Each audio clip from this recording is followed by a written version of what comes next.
me for the science not silence screaming at the beginning. What I'll start with is, this is why I march.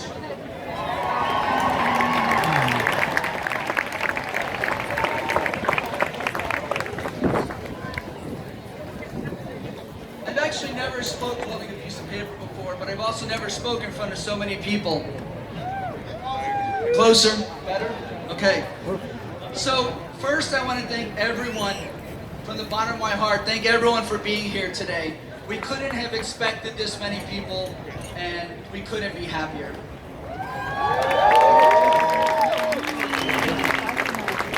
So, I have to take a second to thank my fellow organizers, Janet, Jesse, Ian, Emily, and Facebook. I want to thank Lori, this is my wife, for giving me ideas when I had none, which happened to be most of the time. I want to thank Earth Day. I want to thank American Ninja Warrior for blocking our street. But seriously, I want to take a moment to thank Shannon Dooley from the KC Parks and Rec. She did an amazing job of helping me get our permit today. I can't tell you how easy she made it for me. Even though I said there would be 1,000 people here, I think there are more. What do you think? I'd also like to thank Captain Dave Jackson from the Kansas City Police Department. Seriously, let's give it up for them. You guys can't see them. They're here to help us.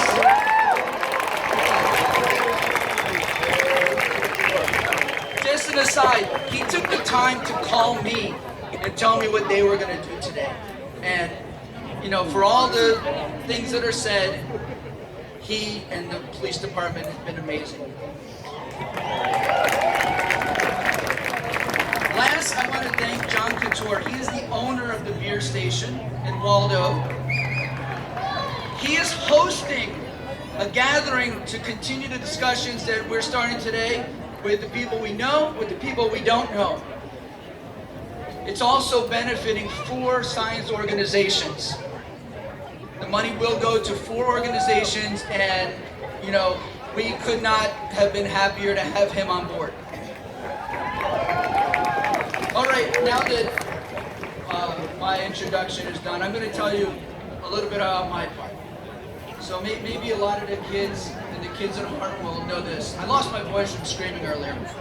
Okay, if you're a dreamer, come in.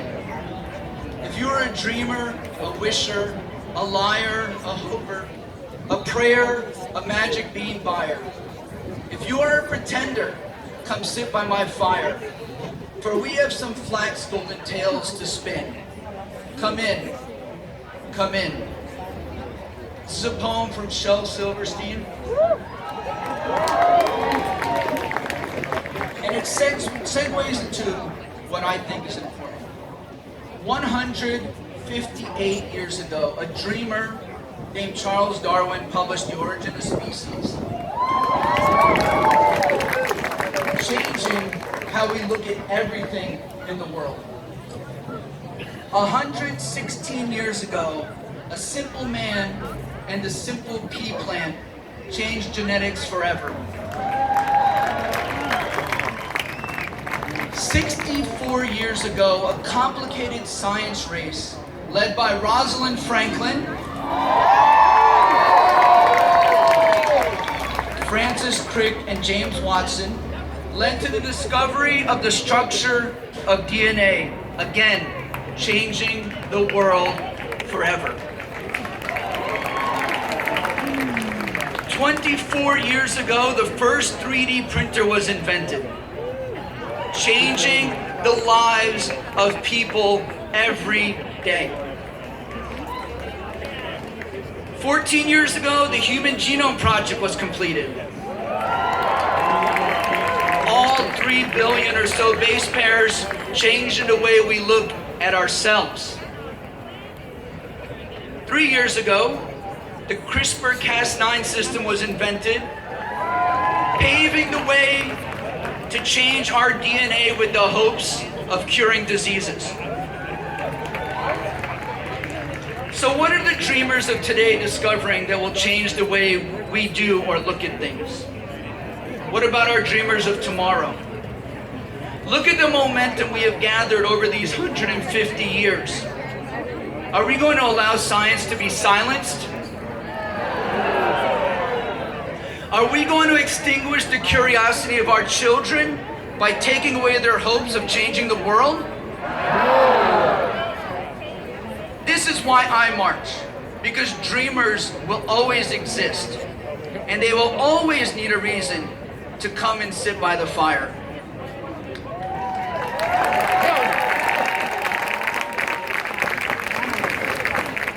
I'm going to end with a little story about my group, our group. There are 4 people running into each other on Facebook about 3 months ago. Jen Pace, Jesse Blackborough, Ian Shaker, and myself. A hodgepodge of people who wanted to be part of something bigger than themselves. We started a Facebook group thinking, maybe we'll get a few other interested people. And then all of a sudden we hit 1,000 people join. Then 2,000, 3,000, and before we knew it, we were chatting with each other to almost 1 o'clock in the morning, counting to 5,000 members, like it was New Year's Eve. When we broke that milestone, we realized, oh, yeah, this is real. We have all spent many days and nights talking to each other and planning this event. As I stand here today, I can say that it was well worth the time.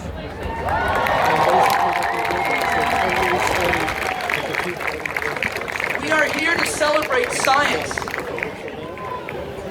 but we also are here to celebrate those long days in the lab and friendship. I'm going to leave you with a quote from Randy Pausch. If any of you guys know, he's the writer of The Last Lecture. The brick walls are there for a reason. The brick walls are not there to keep us out. The brick walls are there to give us a chance to show how badly we want something. Because the brick walls are there to stop the people who don't want it badly enough. They're there to stop the other people. Thank you.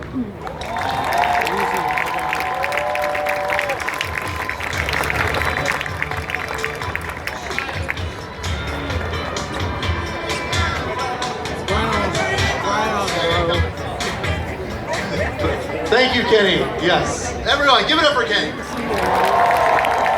Kenny has been our voice of reason through most of this.